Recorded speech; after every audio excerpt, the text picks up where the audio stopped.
posisi Nabi sebelum Isra dan Mi'raj. Kenapa Allah memberikan Isra dan Mi'raj, memberikan mukjizat kepada Rasulullah sallallahu alaihi wasallam dengan Al-Isra wal Mi'raj? Maka hendaknya kita mengetahui beberapa poin sebelum Isra Mi'raj itu terjadi. Yang pertama, Quraisyun aghlaqat at-tariq fi wajhi ad-da'wah fi Makkah.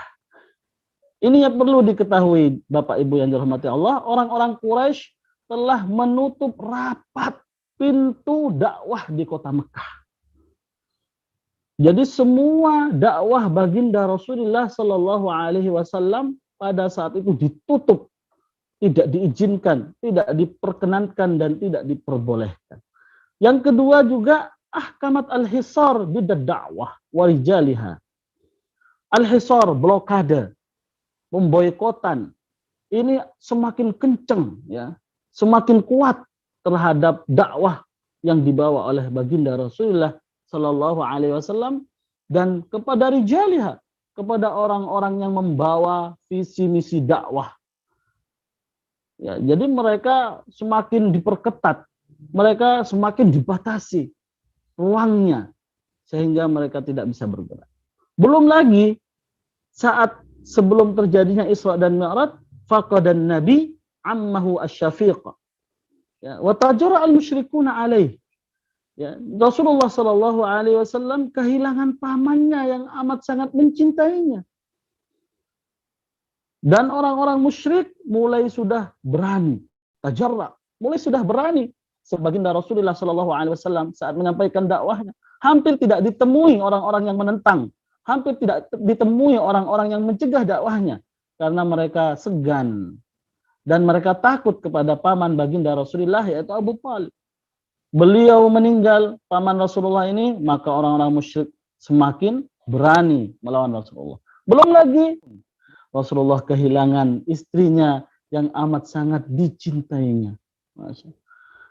Allati kanat wasi wa tu'in, yang mana dia senantiasa selalu berada di samping Rasulullah, ya, selalu membantu Rasulullah bi amwaliha wa anfusiha, dengan jiwa dan raganya, dengan hartanya pula. Rasulullah kehilangan orang yang amat sangat dicintainya, paman dan istri baginda Rasulullah sallallahu alaihi wasallam. Lalu kemudian Rasulullah kusir.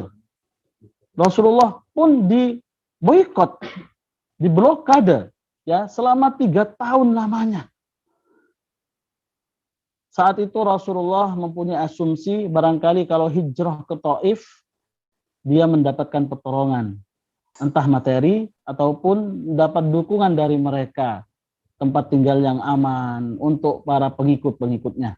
Namun jamaah yang dirahmati Allah, hal itu tidak terjadi. Saat Rasulullah hijrah ke Taif, beliau ingin bantuan, pertolongan kepada mereka, malah justru mereka melemparinya batu, mereka melemparinya tulang, bahkan kotoran, bahkan Rasulullah saat itu berdarah.